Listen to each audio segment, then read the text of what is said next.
Muy bien, hermanos, nuevamente les saludo, pasa a vosotros. Si les hiciera ahorita una evaluación, hermanos, de la primera parte, ¿se acordarían de la mayoría de lo que tratamos? ¿Sí recuerdan cómo se llama el tema? Se llama Pruebas tangibles de la existencia de Dios.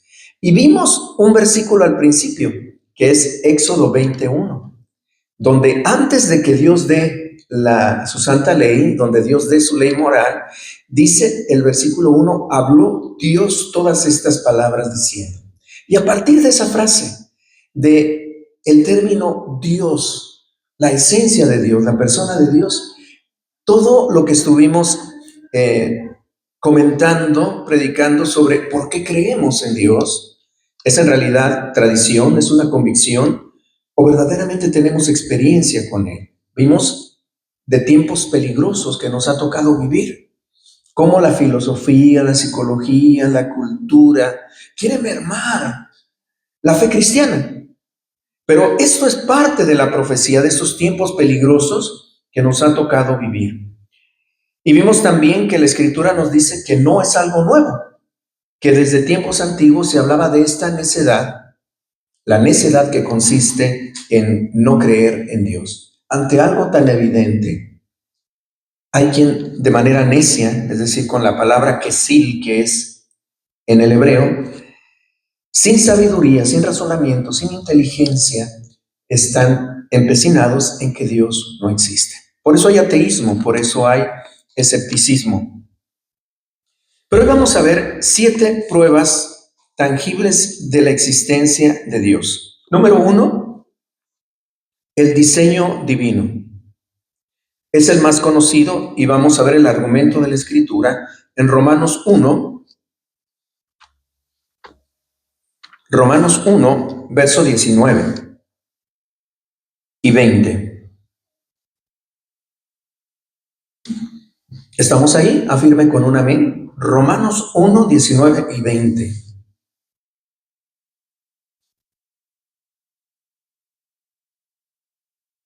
Son afirmaciones poderosas del apóstol Pablo, que dicen así, hermanos. Verso 19, porque lo que de Dios se conoce, les es manifiesto. Pues Dios mismo se los manifestó. Allá dice el Salmo 14:1, dice el necio en su corazón, no hay Dios, pero aquí dice la Escritura, pero lo que de Dios se conoce, Dios mismo se los ha manifestado. ¿Y a qué se refiere? Verso 20, porque las cosas invisibles de Él, su eterno poder y deidad, se hacen claramente visibles desde la creación del mundo, siendo entendidas por medio de las cosas hechas, de modo que no tienen excusa. Hermanos, si Dios pasó por este mundo, por la creación, si Dios pasó por el universo y lejos de ser un caos, lo convirtió en un cosmos. ¿Sabe lo que significa cosmos? Orden, belleza. Si Dios pasó, hermanos, como creador, debió haber dejado una huella. Si Dios lo firmó y lo diseñó, debió de dejar una rúbrica, debió de haber dejado una firma. Aquí estuve yo y esto me pertenece. Este es mi diseño. Yo soy el autor intelectual. Es lo que está diciendo aquí. Dios mismo lo ha manifestado, Dios mismo se ha dado a conocer y dice que Él se da a conocer por la primera revelación. Dios se da a conocer por medio de la revelación natural, que es la naturaleza, también por la revelación especial, que es la palabra profética, la palabra escrita. También se da a conocer por medio de la revelación de su Hijo. Pero, hermanos, lo más palpable, por eso se llaman pruebas tangibles de la existencia de Dios, es la naturaleza misma. Miren, hermanos, a algunos de nosotros nos gusta de pronto ver algún drama o ver alguna película de cine fantástico. Yo me declaro así, hermanos. Y de pronto hay cosas que son de ciencia ficción o de efectos especiales. Me llaman mucho la atención. Cómo utilizan computadoras, se ven dinosaurios o de pronto se ven, pues no sé, monstruos fantásticos así. Y hay mucho de trabajo en hacer esto. Se me hace muy interesante. Me gusta mucho el cine fantástico y a veces, aunque pareciera ser que es entretenimiento, nos deja como somos cristianos, de pronto alguna reflexión con lo que vemos. Miren, yo les hablaba acerca de que si Dios pasó, debió haber dejado una huella. Y sabe una cosa, no debe de ser una huella pequeña, es una huella grande, enorme. Es más, hermanos, nos perdemos en ella. Y se lo explico. En esta película de cine fantástico, una de las primeras películas que se hicieron, creo que esta salió en el 98. Ay, hermano, ya sé. Ya cuando digo estas fechas, ya nunca voy a cumplir 60 años, ya vi algunas cosas, ¿no? Pero bueno, se llama Godzilla. La primera, hay tantas que han salido de Godzilla, pero a mí me llamó mucho la atención esa. No tiene tantos efectos especiales como las más nuevas, pero sí me hizo reflexionar en una cosa. En el drama, al principio, pues se ve que aparece una criatura que está destrozando barcos, no saben, y se come los peces, especialmente los barcos pesqueros, y se come los peces, y se ve como que una garra enorme lo destruyó. ¿Y qué es? ¿Y qué es? Y entonces decían los japoneses, Gojira, Gojira, decían así, todos asustados, como que habían quedado cuando lo miraron trastornados, Gojira, de ahí viene la palabra, el nombre Godzilla. Y entonces alguien ve que en uno de los barcos que atacaron había radiación, había dejado un rastro de radiación. Y entonces dijeron, la criatura que vino aquí pues es radioactiva. Entonces mandaron llamar a un científico que estudiaba a cómo había mutaciones en Chernobyl. Saben que ahí hubo un desastre nuclear, ¿verdad? Cuando el reactor pues se quemó, ¿verdad? Explotó. Entonces, él estaba estudiando cómo la radiación había afectado la genética y a los seres vivos que había allí. Entonces, gusanos que crecían más de lo normal. Y pues, él estaba experto en todas las criaturas que eran expuestas a la radiación. Y lo mandan llamar. Pues aquí pasó una criatura que fue afectada por la radiación. Entonces, originalmente, Godzilla se supone que surge después de que hay pruebas nucleares en el océano. Entonces, es como una crítica social, los japoneses así lo plantean, por la contaminación de la radiación y todo eso. Entonces, una crítica, en realidad, todas las películas, y que producen mutaciones, en particular a estos monstruos, ¿verdad? Estas lagartijas gigantes como Godzilla. Entonces, por eso se habla mucho de la radiación. Mandan llamar a este personaje, a este científico, y le dicen, ¿sabes una cosa? Te mandamos llamar porque queremos que examines una huella. Mira, no se me olvidó mucho del drama, pero me quedó grabado esa escena. Porque le dicen, queremos que vengas y revises una huella, analices una huella. Entonces se quedó pensando, bueno, ¿y quién me va a guiar a la huella? Ya llegué, lo trajeron en helicóptero, ¿dónde está la huella? Y volteaba y, dígame dónde está la huella, preguntaba uno a otro. Y entonces la toma, hermanos, de la película se va ampliando así como desde un helicóptero y se ve que él está dentro de la huella de Godzilla. Es tan grande y descomunal este monstruo que él está dentro con todos los soldados, pero él no se da cuenta que está dentro de la huella. Y yo meditaba y decía, qué impresionante, inmediatamente lo relacioné. ¿Será que a nosotros también nos pasa lo mismo? Por lo menos aquí dice, las cosas invisibles de Él, su eterno poder y deidad, se hacen claramente visibles. O sea, es tan grande la evidencia, estamos adentro de la evidencia y no nos damos cuenta. Entonces el pobre estaba ahí perdido. ¿Y dónde está la huella? Imaginaba que le iban a enseñar la huella de algún animalito. No. Era la huella tan grande que estaban adentro, todo el ejército, examinando la huella de este ser, de este personaje. Dios es tan grande, hermanos, y dejó evidencias tan grandes, tan evidentes, que de ser tan grandes, a veces el ser humano las niega, porque no las ve con la perspectiva correcta. Si él hubiera visto la huella desde arriba, se hubiera dado cuenta, ahí voy a llegar a la huella de esta criatura inmensa. Dios es tan grande, hermanos, que dejó suficiente evidencia. La primera revelación es la naturaleza misma, el orden, la belleza, la armonía, la majestuosidad que hay en la creación. Hermanos, dice la Escritura que los cielos cuentan la gloria de Dios. Los cielos hablan. Siempre están hablando. ¿Y nos hablan de qué? De la gloria de Dios. ¿Sabe usted? Miren, a mí me impacta mucho cuando estudio un poquito de conceptos de las ciencias bíblicas. ¿Sabía usted cuál era la cosmovisión que tenía el mundo en la época de los Salmos, en la época de Job, de los apóstoles? Ellos pensaban que el mundo era plano y que había como una especie de cúpula. Por eso se le llamaba firmamento. Por eso se le llama firmamento, porque decían que había una cúpula firme o sólida y que allí estaban colgadas como esferitas las estrellas, el sol y la luna. Así. Y aún así, hermanos, con ese limitado conocimiento miraban y decían, los cielos cuentan la gloria de Dios y el firmamento anuncia la obra de sus manos. Un día a otro día declara sabiduría. Eso dice el salmista.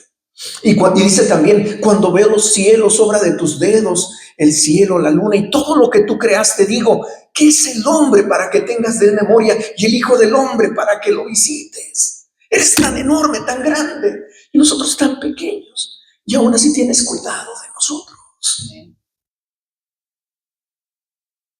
Ellos que creían solamente que incluso podían hacer una torre, ¿recuerda la torre de Babel? Decían, ellos pensaban que haciendo una torre iban a llegar a esa cúpula y entonces iban a estar habitando con Dios allá, donde estaban las estrellas, donde estaba el cielo, donde pensaban que estaba Dios. Hoy nosotros sabemos, hermanos, que no hay una cúpula así. Hermanos, sencillamente es incomprensible para la mente humana entender la grandeza del universo. A mí me gustan mucho los documentales que hablan del universo. Mi esposa me decía, ¿y por qué ves esto? Hubo una serie de Nat Geo que yo la miraba, hermanos, quedaba embelesado. ¿Por qué, hermanos? Porque fortalecía mi fe. Me hacía ver la grandeza, la armonía, la belleza, el diseño que hay en todo el cosmos. Como somos una galaxia de miles de millones de galaxias donde está un polvito, hermanos, que es la Tierra y el universo y el Sol. Y entonces, cuando veo que dice el sabio Salomón, es cierto que tú habitarás en esta casa, ni aun los cielos de los cielos te pueden contener, mucho menos esta casa que yo he edificado. Yo meditaba en esto, medito en muchas cosas, de pronto hay cosas que nos entretienen, pero nos hacen pensar. Estamos rodeados de Dios. Todo lo que nos rodea tiene el sello y la firma de Dios. Pero no nos damos cuenta. Por eso la Escritura dice el necio en su corazón que no hay Dios. Dice que Dios se dio a conocer por medio de la naturaleza. Hay una historia de un personaje muy conocido, quienes estudiamos un poquito de biologías, estamos relacionados con un personaje que se llama Louis Pasteur, ¿verdad? Que tuvo que ver con ciertas vacunas y todo lo que tiene que ver con la experimentación, ¿verdad? Como biólogo, él tenía una frase, porque a pesar de ser científico, mucha gente piensa que los científicos son ateos o tienen demasiados argumentos y objeciones para la fe. Pero ¿sabe usted que muchos de los científicos creen en Dios? La mayoría de los premios Nobel, que es el top de los científicos, son creyentes o fueron creyentes. Son raros aquellos que son escépticos. Pero en el caso de Louis Pasteur, que era un científico reconocido y sigue siendo reconocido, él dio una frase que dice que un poco de ciencia nos aparta de Dios. Un poco. Pero mucha ciencia nos aproxima.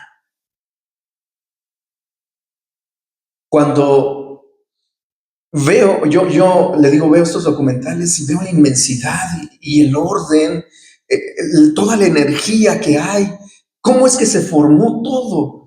Porque hay una teoría que dicen que los científicos están concluyendo que por medio hubo un Big Bang, como una explosión gigantesca, y algunos lo han relacionado con con esa expresión que viene en Génesis, y dijo Dios, sea la luz, y fue la luz. Vino un despliegue, hermanos, de energía enorme, y de ahí surgió toda la materia, todo el universo, a la voz de Dios. Dijo Dios, sea la luz, y fue la luz. Cuando todas estas cosas se empiezan a unir, se empiezan a razonar, como Luis Pasteur podemos decir que un poco de ciencia, aquel que ve la ciencia de manera superficial, se aparta de Dios, pero quien profundice en ella, se aproxima a Dios. El diseño divino, Dios ha dejado su huella. El apóstol Pablo, en el capítulo 17 del libro de los Hechos, dice una frase acerca de Dios. Dice, ustedes buscan a Dios y le hacen altares, le decían los atenienses, que eran idólatras, y le pusieron un altar al Dios no conocido. Tenemos tantas deidades, pero a lo mejor se nos escapa una. Pero como eran supersticiosos, pues al que no conocemos también le hacemos un altar. Y entonces a partir de ahí les dice, pues a ese Dios que ustedes no conocen es al que yo les vengo a anunciar. Dice, y dice una frase, porque está cerca de ustedes, pero no lo han visto, porque en Él vivimos y nos movemos y somos. Me gusta esa frase. En Él vivimos y nos movemos y somos. Hermanos, estamos nadando en Dios. Alguien dijo por ahí, ¿sabe, por ejemplo, un pez que está en el agua? Es un elemento. Nosotros sabemos que es su elemento y es en donde Él vive. Pues nosotros vivimos, hermanos, dice aquí, la realidad de Dios nos envuelve, estamos sumergidos en su realidad. Y ustedes no lo conocen, dicen al Dios no conocido, a ese Dios que ustedes no conocen, a ese yo les anuncio. Le decía a los filósofos de su tiempo, en el Areópago, en Atenas, en Él vivimos y nos movemos y somos. Otra evidencia, hermanos, es la vida misma. ¿Cómo surgió la vida? De entre todas las cosas, hermanos, que nos rodean, ¿qué es la vida y cómo se produjo la vida? ¿Qué es el ser humano? Somos, como dicen algunos escépticos, solamente una máquina orgánica, somos una máquina biológica, o como dice la Escritura, somos imagen y semejanza de Dios. Vea por favor Génesis 1, verso 24 al 26. La vida misma es una evidencia de la presencia de Dios en la naturaleza, del diseño divino. Es una firma enorme de nuestro Dios. Génesis 1, verso 24, y leo para gloria de Dios, dice así la palabra. Luego dijo Dios, produzca la tierra seres vivientes según su género, bestias y serpientes y animales de la tierra según su especie. ¿Y qué ocurrió? Fue así como Él dijo al principio, sea la luz, y fue la luz, y apareció todo el cosmos, toda la materia, hermanos. Verso 25, e hizo Dios animales de la tierra según su género, y ganado según su género, y todo animal que se arrastra sobre la tierra según su especie, y vio Dios que todo era bueno. Y ve el verso 26, entonces dijo Dios, hagamos al hombre a nuestra imagen, conforme a nuestra semejanza, y señoree en los peces del mar, en las aves de los cielos, en las bestias de la tierra, y en todo animal que se arrastra sobre la tierra. Hermanos, somos creación de Dios. Pero si se da cuenta de esto, todos los animales, y los reptiles, y los peces, y las aves, y la vegetación que hay, fueron creados por la palabra. Y en el caso del hombre se dice que somos de una clase especial, porque de nosotros se dice, del género humano, que somos imagen y semejanza de Dios. Dios nos ha hecho su imagen y semejanza. Y aquí está el debate, hermanos. ¿De dónde surge la vida? Si todo es inerte, hay piedras, está el agua, río, los elementos, el fuego, el viento, pero ¿y la vida? Los seres vivos. Hermano, la naturaleza es riquísima en vida. Insectos, criaturas marinas, Incluso, hermanos, miren, me gustan mucho los documentales, cómo Dios al decir produzca la tierra, incluso en lugares donde usted dice, es que allí no puede haber vida, hay vida, porque Dios dijo que haya vida.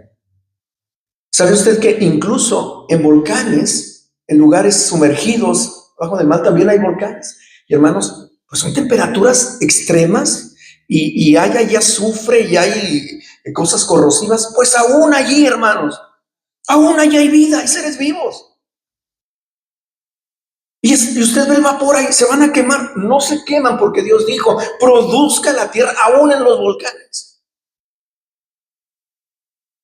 Dios mandó y las cosas existir y existieron. Dios, con el poder de su palabra, crea. Pero hermanos, les pongo ese ejemplo. En lugares abismales, en los océanos, me gustan esos documentales donde aparecen criaturas, hermanos, que nunca han visto la luz. Y ellos producen luz. Sí, hermanos, hay animalitos y hay peces que incluso traen así como una especie de trampa luminosa para poder sobrevivir. Y usted dice, ¿y cómo viven a esas profundidades y esas presiones, hermano? Son presiones extremas, donde incluso, ¿recuerdan aquella catástrofe del submarino, de un submarino que implosionó hace algunos años? Hay a esas profundidades donde incluso esa máquina no pudo sostenerse, hay seres vivos. Dios mandó y existió. Ante esa evidencia, hermanos, ¿qué decir? La vida. Alguien dice, no, es que mira, muchas proteínas se combinaron al azar y entonces se formó una proteína con otra y entonces surgió como una especie de renacuajo, una bacteria y se empezó a evolucionar. La teoría de la evolución, hermano, pero es muy absurdo todo esto. ¿Sabía usted que la vida se compone de muchos cromosomas en unas cadenas que se llaman el ADN? ¿Ha escuchado usted eso? El ADN. El ADN tiene 3,000 millones de paquetes de cromosomas y de material proteínico. Hermanos, el ADN es información. Es un código que no se pudo haber hecho al azar. Alguien dijo que es más fácil, fíjese, si pensamos en un azar, a tomar así como, imagínense, una imprenta que tiene pequeñas letritas así, como las imprentas antiguas, y tipografía, y empezar y tomar todas esas letritas y lanzarlas al aire y que al caer formaran un libro con ideas y con argumentos lógicos. Y es más fácil que se haga un libro al azar así que el ADN que forma toda esa hélice que forma la vida, hermano, porque no es solamente información, ahí viene todo lo que somos. ¿Cuál es nuestra estatura, nuestro color de piel, color de ojos? Si yo con el tiempo iba a perder el pelo, ahí viene en el ADN, es información. Y aún así, hermanos, se puede replicar. Yo le decía a mi esposa, qué increíble, he estado meditando mucho de estas cosas, hermanos, a partir de este tema. Me corté en mi mano haciendo mecánica hace una semana. Hermanos, Dios nos dio un cuerpo que puede sanar y curarse. No me curé, ni me puse nada, hermanos. Cicatricé. Y usted ve ahí la cicatriz. El cuerpo, el ADN, está estructurado para sanarnos. Alguien dijo ahí que si efectivamente nosotros como tuviéramos más cuidado en lo que comemos, cómo nos intoxicamos y todo esto, hermanos, y ayunáramos un buen tiempo, nuestro cuerpo se va regenerando. Tiene la capacidad de desintoxicar el hígado, los riñones y algunos órganos, hermanos, que están inflamados en realidad por comer en exceso. Así de sabio es nuestro Dios. La vida es la evidencia. Alguien podría decirle, joven, hermano, hermana, muéstrame una evidencia de la existencia de Dios. Eres tú mismo, nada más que no te has dado cuenta. Somos imagen y semejanza de Dios. Y aquí, hermanos, quiero argumentar algo. Una vez miraba un debate de religiosos contra ateos. No, y pues ya sabe, con todos los argumentos universitarios que dan ellos para negar la fe. Y entonces el creyente le dijo, es que yo solamente creo en aquello que se puede medir, decía el ateo al creyente, aquello que se puede medir, que se puede comprobar, va, la ciencia, el ensayo y error, y tú hablas de cosas etéreas, de cosas que no se pueden medir, como Dios, esa idea que es solamente en tu imaginación. Y entonces le dijo, a ver, ¿tú qué crees nada más en las cosas que se pueden medir y pesar? Dime cuánto pesa un pensamiento, cuánto pesa la conciencia, cuánto pesa la razón, la belleza, el arte. Eso no se pesa y sin embargo son parte abstracta del ser humano. Entre las cosas que me tocó ver también por allí, porque les digo, ya se dieron cuenta que yo soy asiduo de los documentales, una serie documental de un personaje muy famoso, un actor muy famoso, un moreno, se llama Morgan Freeman. Y por ahí en el 2014 salió una serie en National Geographic que se llamaba La historia de Dios, The Story of God.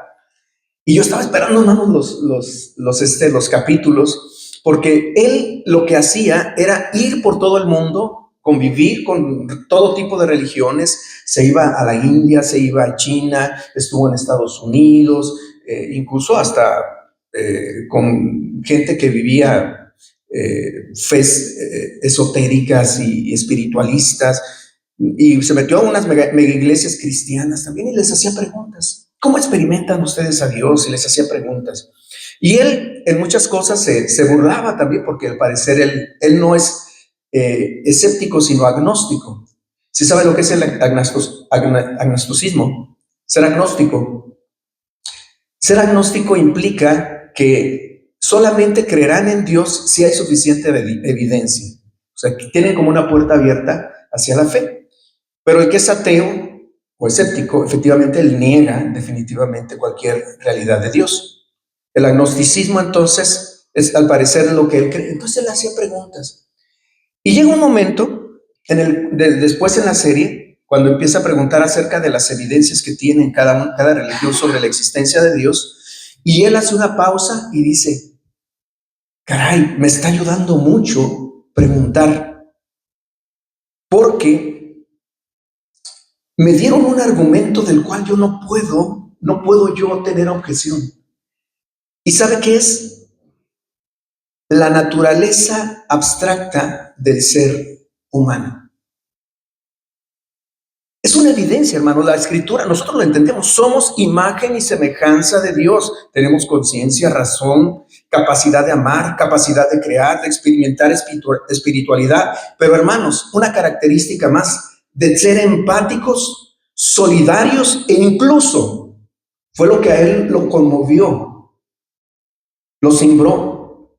El ser humano tiene incluso la capacidad o de razonar para sacrificarse por un bien mayor. Sacrificarse por un bien mayor. Entonces él se quedaba meditando. De veras.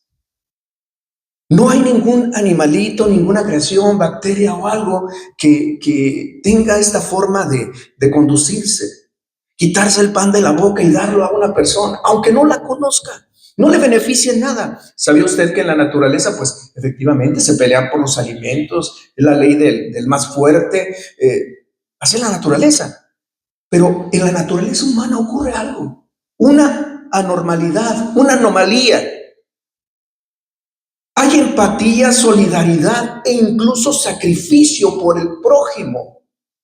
Y era lo que miraba en la espiritualidad de aquellos que creían o creemos en Dios. Y eso me hizo meditar y pensar, no creemos en Dios también y creemos que Jesús se entregó por un bien mayor, entregó su vida por nosotros.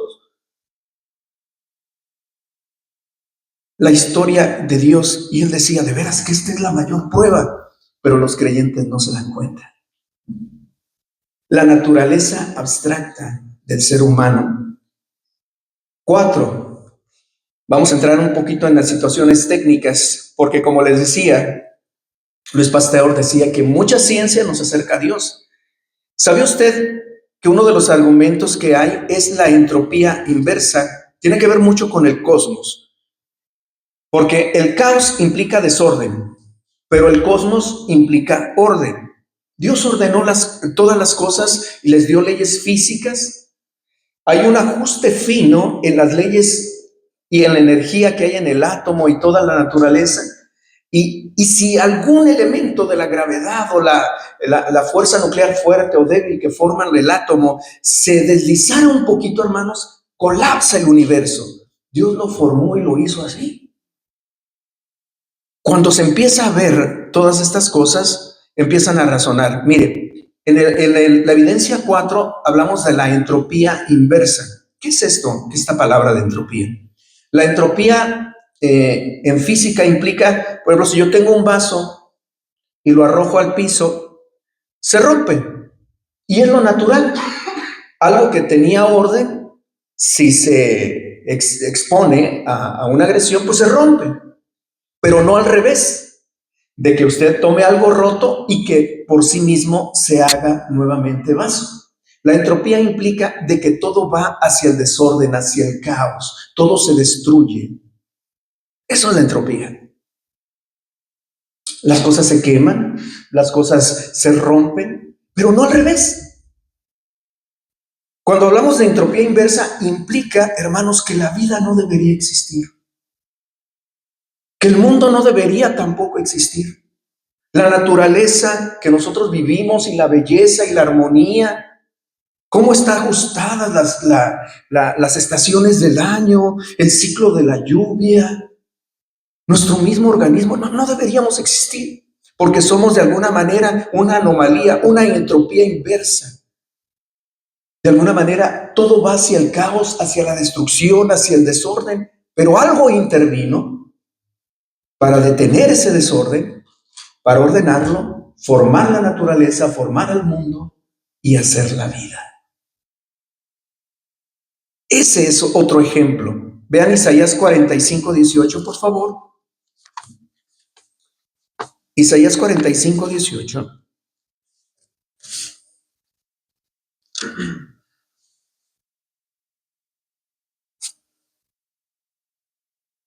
Me gusta cómo aquí en la revelación recibe estas pinceladas el profeta y dice, porque así dijo Jehová, que creó los cielos.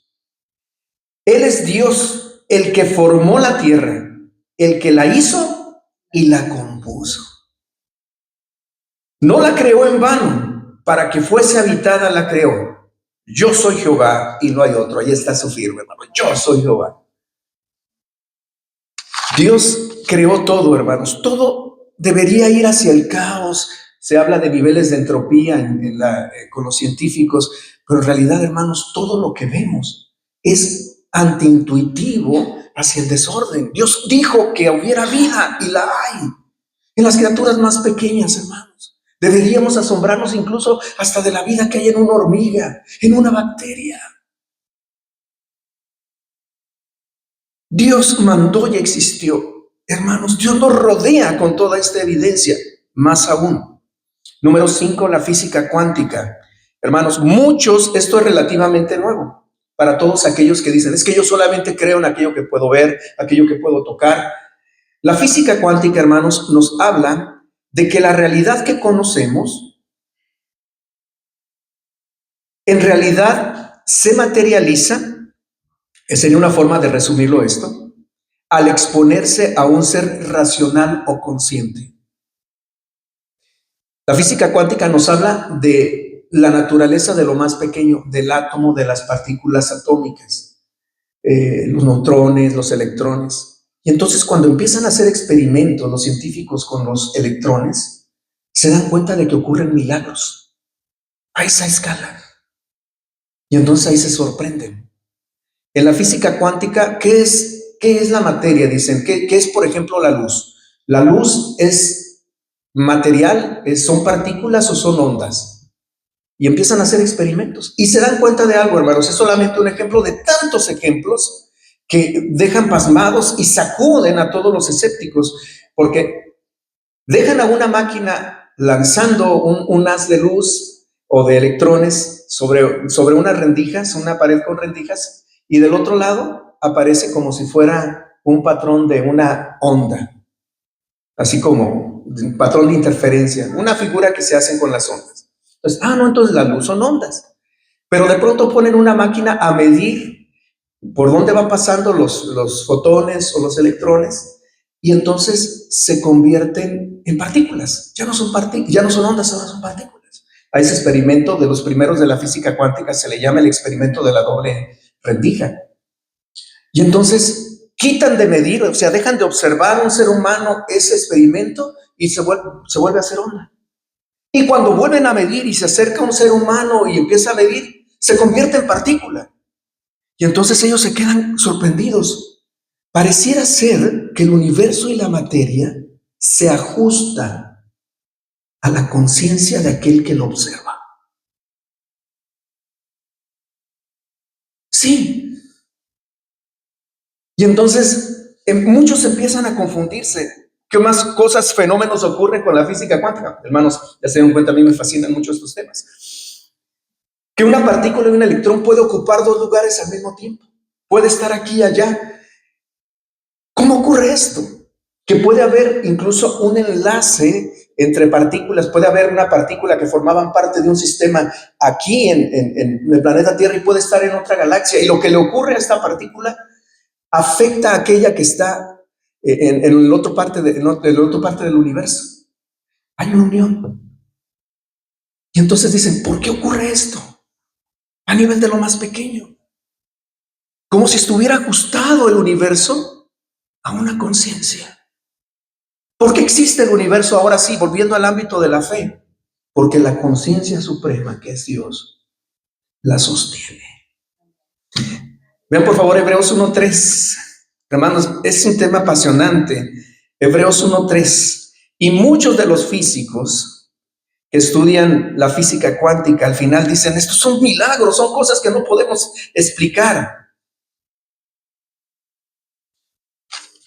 En el lenguaje del escritor a los Hebreos, vea qué ocurre, hermanos. Hebreos 1:3, hablando de Jesús, porque Jesús, hermanos, es el arquitecto junto con Dios que formó y estableció las leyes de la física y de la naturaleza.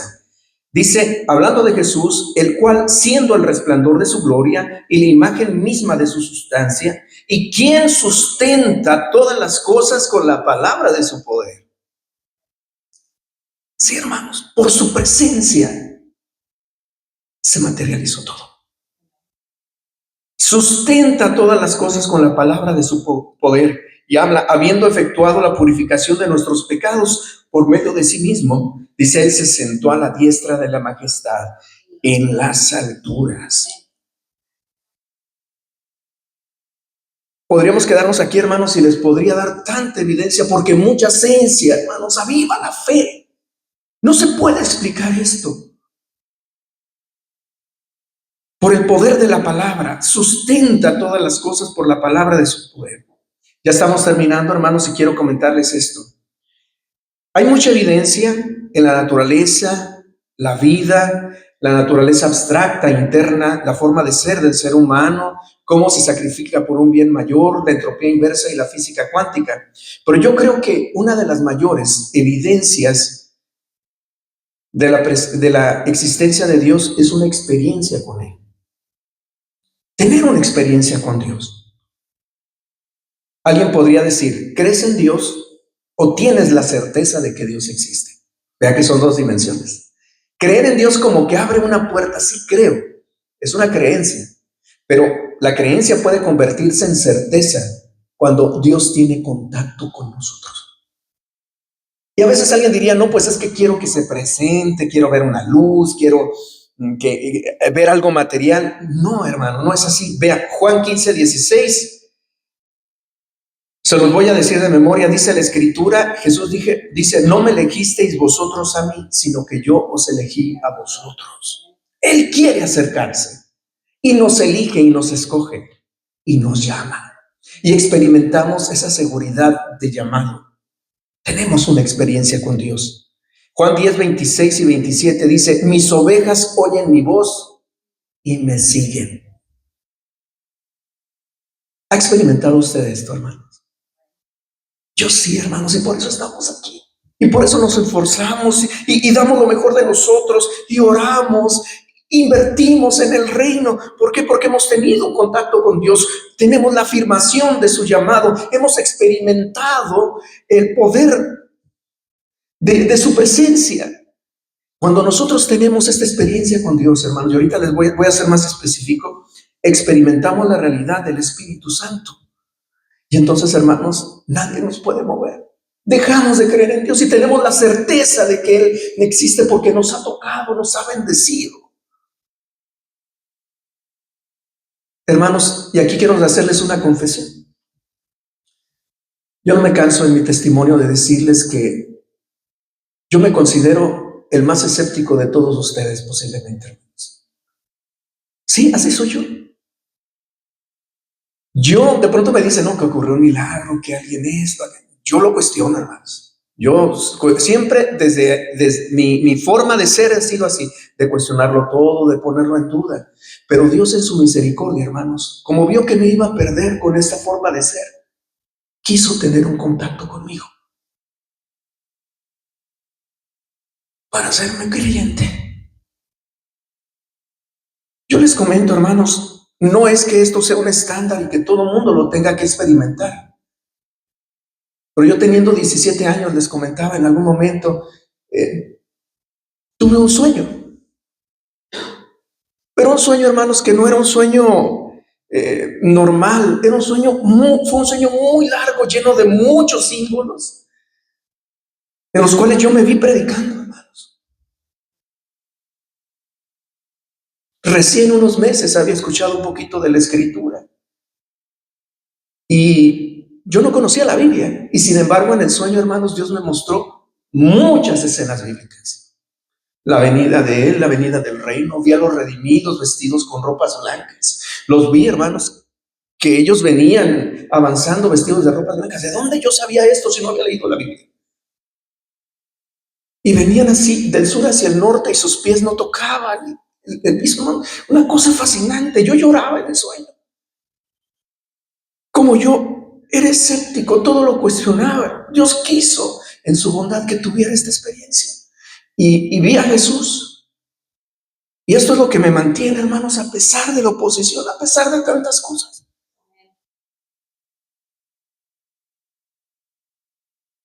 Dios en su gracia.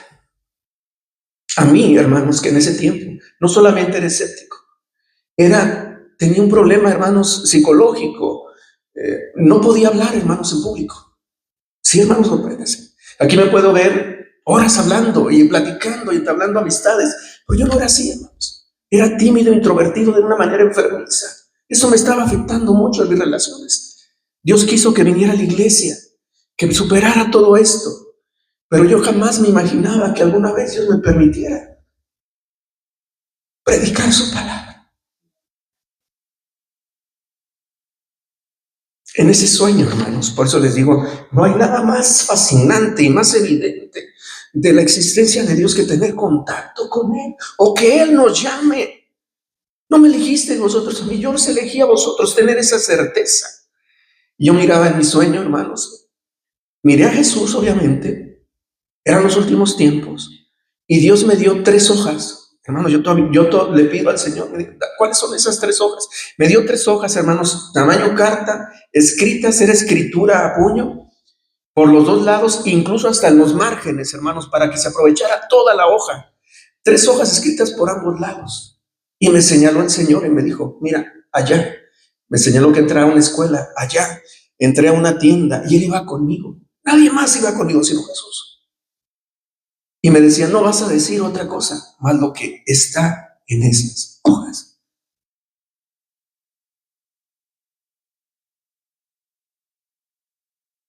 Tener una experiencia con Dios. No les quiero decir que a usted Dios le va a llamar, va a afirmar su fe con un sueño, con alguna experiencia así.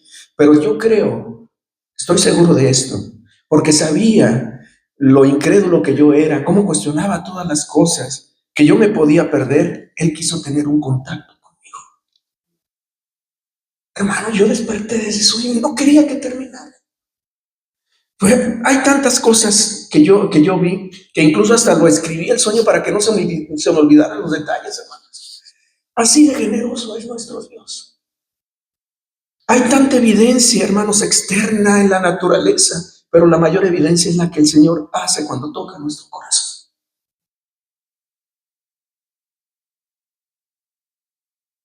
Y experimentar esto y otras cosas, hermanos, de las cuales hablaré, porque el Señor en su misericordia nos permite experimentar tantas cosas, afirma nuestra fe.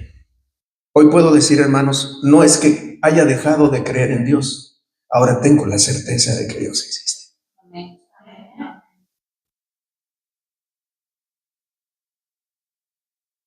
Pero hay una última que la tenía a lo mejor como la tercera y cuarta, pero yo la puse, hermanos, como la séptima, porque me gusta para terminar este tema. Antes les quiero decir, hermanos, ¿cómo sabemos, para entrar a la conclusión, que Dios ha tenido un contacto con nosotros? Pueden haber situaciones místicas, hay una posibilidad, sueños, visiones, tener algún tipo de iluminación. Muchos de nosotros nos pasa. ¿No le ha pasado a usted que de pronto está leyendo la escritura? Y yo siempre digo, ¿cómo es posible que un libro así que para muchos parece aburrido, a nosotros nos gusta? No sé, porque tenemos una experiencia con Dios. ¿Y cómo es posible que de pronto estamos leyendo un salmo, estamos leyendo un versículo y nos cautiva y encontramos algo de bendición? A esto se le llama iluminación del Espíritu Santo. Y tenemos un deleite, hermanos, porque Dios tiene contacto con nosotros. Mis ovejas oyen mi voz y me siguen. No me elegisteis vosotros a mí, yo os elegí a vosotros. Usted experimenta esto, ha tenido una experiencia con Dios. Si usted de pronto, por alguna situación, no viene a la iglesia una vez, dos veces y dice, algo me falta, ¿de dónde viene esa sensación? De esa experiencia que usted ha tenido con Dios, con el Espíritu Santo. Y yo le doy gloria a Dios por usted, por todos mis hermanos que tienen esa hambre de Dios y les duele no asistir, les duele no recibir el mensaje de la palabra. ¿Qué mayor evidencia que eso? La transformación que Dios nos ha dado. Hay deleite en lo espiritual. Y de pronto dice, ojalá que el hermano ponga este canto, porque este canto bendice mi vida. ¿De dónde viene esto? De esa experiencia con Dios, hermano. No crea que se le da a un hijo de vecino. Si escucha el canto que a usted le gusta, va a decir, qué aburrida canción. Ojalá pusieran un reggaetón o pusieran una cumbia. No, hermano. Pero usted se deleita en cantar a Dios. Qué mayor evidencia, hermanos, que ese toque del Espíritu Santo en su vida. En orar, en sentir la presencia de Dios, su Espíritu Santo. Disfrutamos la palabra, el orar, amar al prójimo, practicar la justicia, cantar, dejar todas las cosas que nos alejan de Dios, todo pecado, luchar contra el pecado. Hermano, es la mayor evidencia de Dios en nuestras vidas. Esa hambre y ese deleite por lo espiritual. Y yo sé que usted lo ha experimentado y por eso está aquí. Yo le doy gloria a Dios. Yo siempre antes de hacer mis temas le digo a mi Padre Celestial, ¿qué son esas 3 hojas que me diste escritas por ambos lados? Yo no me quiero salir de aquello que me revelas. Dame la iluminación por medio de tu Espíritu Santo para hablar lo que conviene.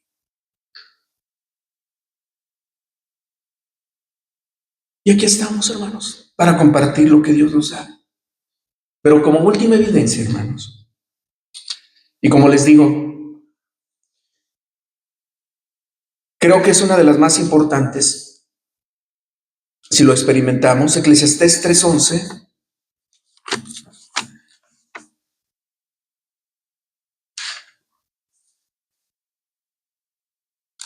Eclesiastés 3:11.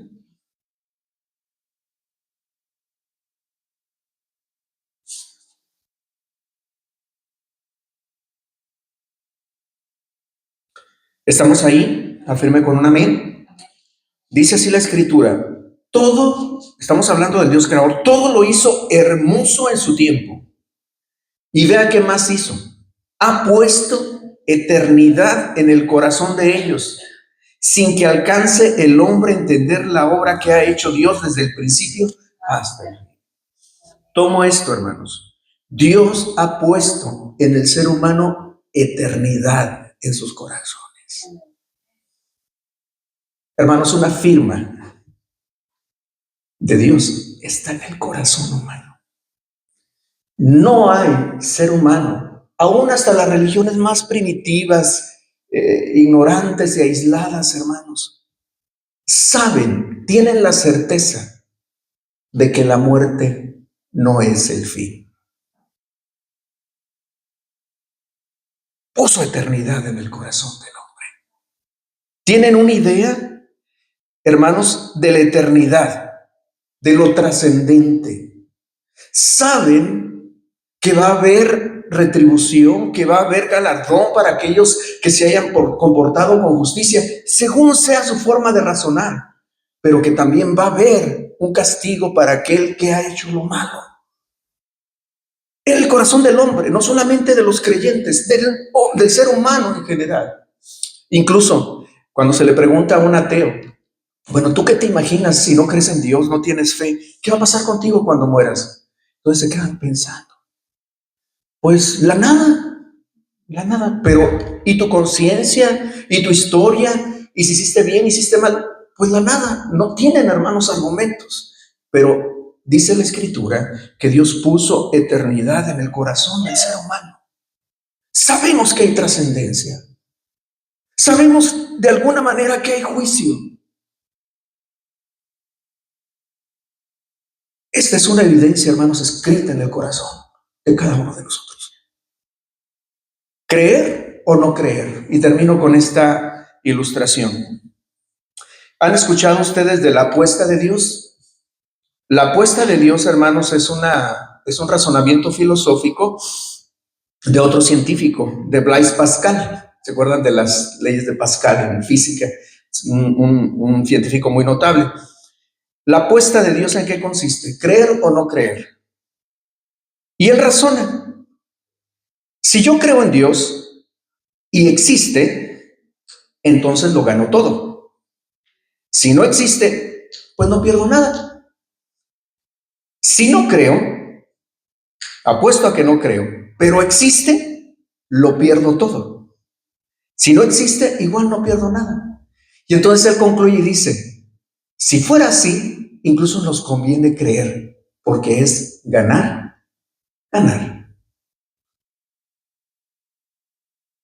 ¿Sí lo entendimos, hermanos, el razonamiento? Si creemos y existe, entonces ganamos. Pero si no existe, no perdemos nada. Y vivimos una vida saludable y de bendición para los demás. Pero si no creemos y si existe, entonces todo esto, hermanos, porque Dios puso eternidad en el corazón del hombre, lo pierdes todo.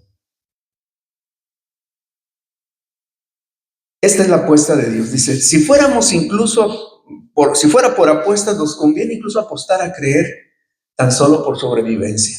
Es más probable que nos vaya bien, decía Pascal. Quiero que se pongan de pie y vamos a leer el pasaje completo de aquel pasaje que vimos sobre no golpeo el aire. ¿Se acuerdan? 1 Corintios 9.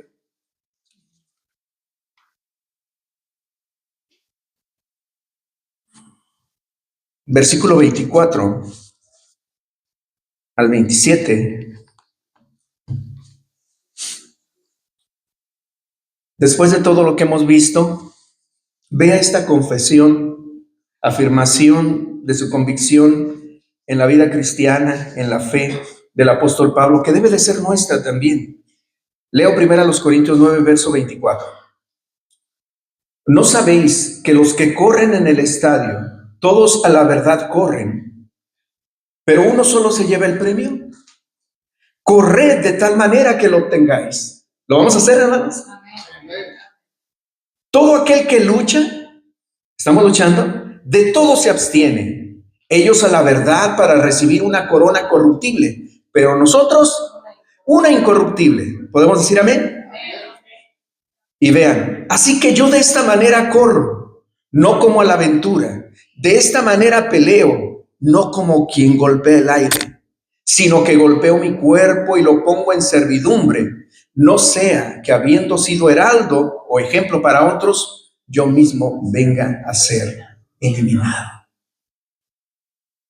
Hay suficiente evidencia, hermanos, para creer en nuestro corazón, en la naturaleza, en la física cuántica, en el universo. Así que corramos para obtener el premio. Amén. Mi deseo es que Dios los bendiga, hermanos. Paz a vosotros.